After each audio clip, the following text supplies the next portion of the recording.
Yes, I totally agree. It's best you actually make mistakes than just sit back and do nothing, because with making mistakes, you know how not to do it, but not doing it, you don't even know how to do it in the first place. All right, it's The Conversation on TOS Television Network, your digital first Pan-African news network. And it's the Friday edition. Today is Friday.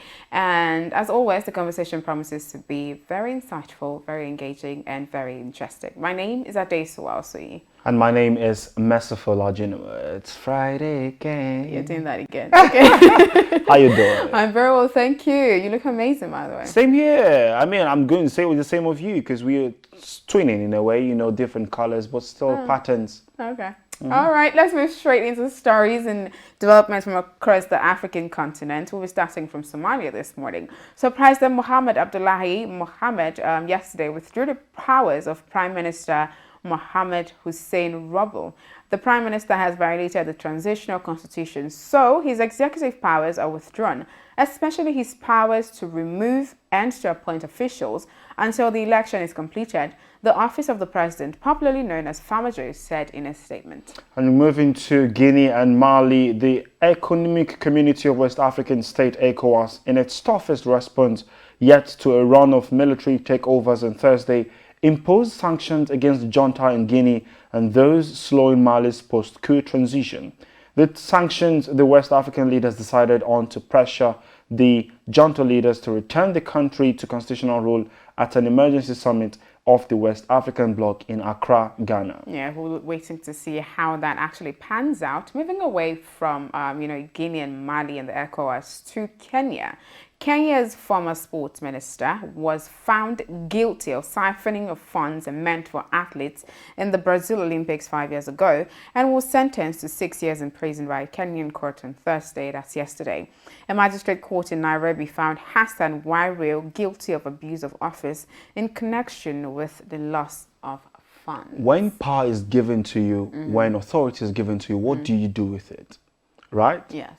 That's the question we always ask African people. That's the question we always ask because corruption stems from somewhere. Because you're now in a place where you can do and undo. And you try to, maneuver it, manipulate it to your own advantage.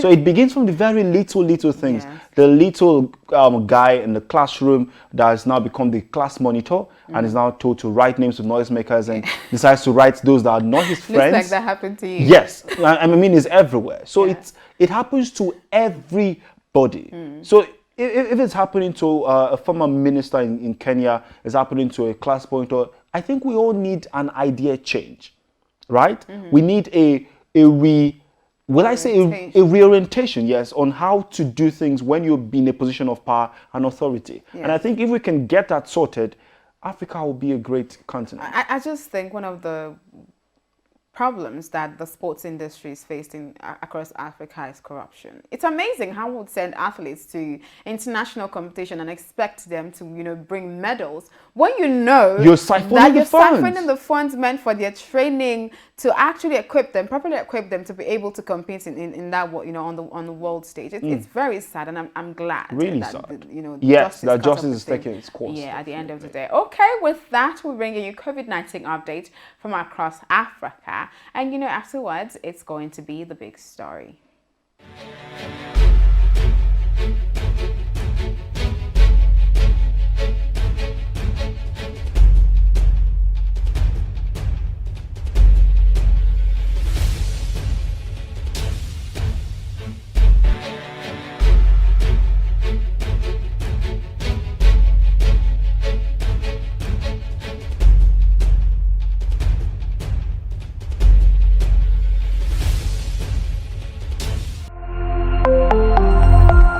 The OSTV Network mobile app is now available. You can now catch up on our breaking news, stream our programs live,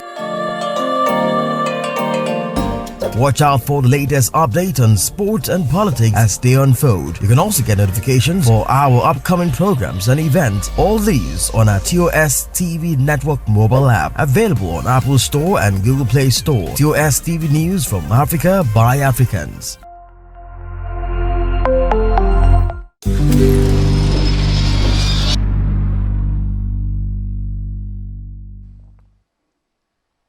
Yes, stay updated, stay connected to OSTV Network. Follow us across all our social media platforms. Be a part of our social media community by following us across all our social media platforms at OSTV Network. Don't forget to like and subscribe to our YouTube page so you do not miss out on our amazing content. It's the Friday edition of The Conversation, and this is the big story. Now, today, the 17th day of September, is World Patient Safety Day. And in light of that, OSTV Network spoke to Dr. Alex Nandoze on the significance of the day and what the day entails. Let's take a listen. In the course of this whole pandemic, there was a lockdown period, for example. It was difficult for people to get around, difficult for even women to go have their babies in hospitals, many factors. So because patient safety, World Patient Safety Day started in 2019, then 2020. So it was one of the best way to look at health is to first of all tackle maternal and newborn. So it was fitting to bring it in 2021, okay? Because by the time you see parameters like maternal mortality, which is very high in our society, increase, childhood mortality, under 5 mortality, increase, the figures improve in our society, then even we as Patient Safety Africa, we know that we're having an impact. All right, now, so talking still about the theme for this year's maternal and newborn. So how do you guarantee the safety of maternal and newborn? How do you guarantee that safety? Yeah, thank you very much. Coming from the hospital where I work, I've worked in several hospitals, and I should be in a good position to talk about this, for example. There are some things we call 3 delays in maternal mortality. Okay. 3 delays that lead to, popularized by a certain Thaddeus that wrote about it. Now you look at delay in even deciding to seek for help, can lead to maternal mortality. Then second delay is delay in physically reaching the health facility that can help you. All the transportation delay, all the I don't have money for transport, all the I live in mountainous area, all the, Then the third one is the delay in the health facility itself. So in this Patient Safety Africa, our plan is to prevent and reduce that third delay, okay? We'll continue to advocate for the other delays. When you do patient education, you help with the first delay. When you advocate with government, you help with the second delay. But then when you come into the hospital, the healthcare workers, the way the hospital is set up, we want to reduce that third delay.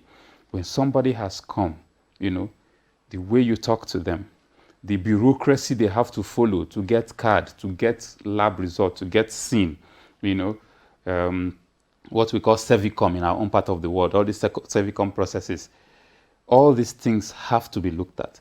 So now, as a medical practitioner that you are, like you rightly stated, you're coming from the hospital, you work in the hospital, you've come across different characters, you've seen people. So now, how do you handle an aggressive patient or an aggressive relative of patients because you see them every day? How do you put yourself together to handle that and ensure their safety?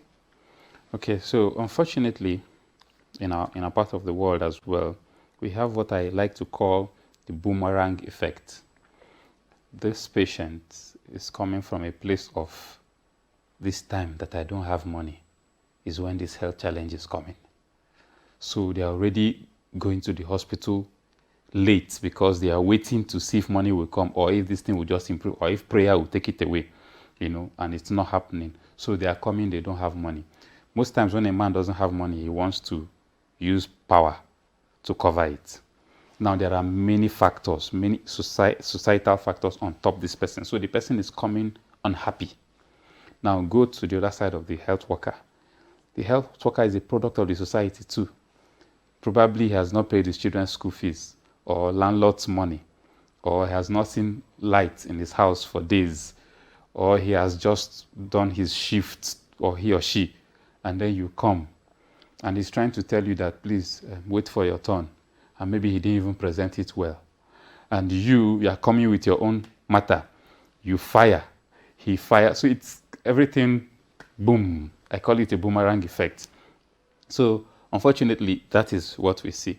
But what we advocate for, and what we'll continue to advocate for going forward, is training and retraining. I studied medicine in school, you know, that is for treating patients, sick body. But there has to be another training for interpersonal relationship that will help me calm my clients down to begin to treat, okay? And that training has to continue. It's a continuous process. I take it today, I update the course next year or next 2 years. You know, there has to be that training. You don't just, especially when people are going through the psychological effect of the nation or whatever you have, there has to be another training. The training may not be for the patient because the patient is the one seeking help. The training has to be for these health workers who are welcoming people from all walks of life. You have to be taught how to deal with this. So these are the way we would always advise that for patients to be handled better, doctors and nurses and all health workers need to improve upon their human relationship training. Do courses on that to be able to handle. Yes, that is a call for raising global awareness of and about patient safety. I know you've been educated. I mean, like, you listened and you enjoyed every bit of it. And Adesua, right here. Okay, I know you cannot wait because it's Friday and everything. But yes, how do you see everything? Well, I do know that it's important that, you know, healthcare givers, whoever is placed in your hands, whoever is placed in your care, should actually, you know, feel safe. There should be some level of safety for them, especially for, you know, pregnant women, newborns and all that. I mean, we're trying to cut down the rate of maternal death and newborn death. And I think today is an important day for you to raise awareness for that, yes. All right, thank you again so much, our viewers, our people who are always following us and, you know, staying updated. Please, if you've not done anything, go to OSTV Network on all social media platforms, follow and stay updated and connected so you do not miss out on what we have for you every day. My name is Merciful Ajinomo. And my name is Adesu LC. Thank you so much for joining us on the show this week. We'll come your way next week. Until then, please stay safe.